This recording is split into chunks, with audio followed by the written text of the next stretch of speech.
again from the national headquarters of RT America here in our nation's capital. Hello again, everybody. I'm Rick Sanchez with what at first glance looks almost like some type of national uprising in France. And by the way, that's the key word in this case, uprising. And I promise that we're going to return to that topic in just a little bit. But first to some of the images. Take a look at this.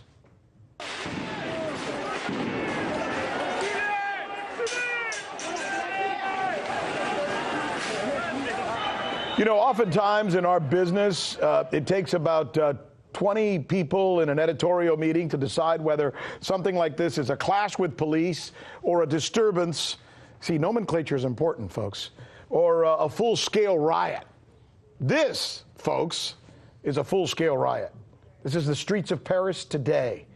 The rioting broke out as thousands gathered for a May Day protest. It was actually dubbed Armageddon by extremist demonstrators who were joined by many, many yellow vesters, French workers who've been taking to the streets now for months and months, clashing with police, arguing for better conditions, for lower fuel prices, and respect. At times, some protesters, including those calling themselves the bloc anti-capitalists, confronted French police, directly throwing rocks, setting fires, and fighting back while police arrested about 200 of them.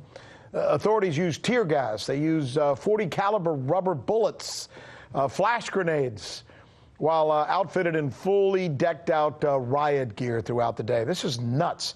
Vehicles were smashed, and so were store windows and adjacent buildings. In fact, take a look and listen.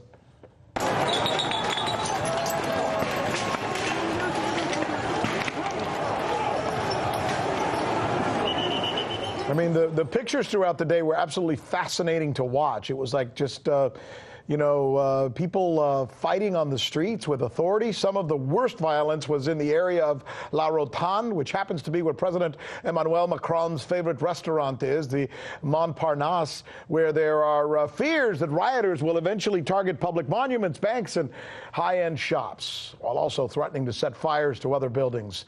The problem, though, for Macron and French authorities is separating the peaceful protesters from the more violent protesters.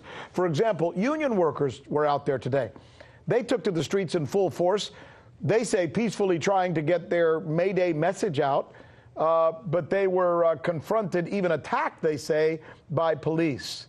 So that's the situation in France today. And it may be instructive at this point to try and show you some of the images side by side. So let's do that. I mean, this is interesting. The one on the left is the scene today in France, which is characterized by the New York Times today, interestingly enough, as, quote, a game of cat and mouse being played by police and protesters. On the other side, look at the right side of the screen. That's Venezuela today, which is being described by members of the media as a national uprising. You get the picture? This is the news with Rick Sanchez, where we truly believe it is time to do news again.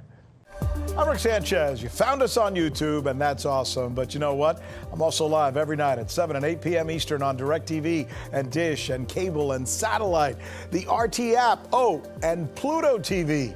I'll see you there.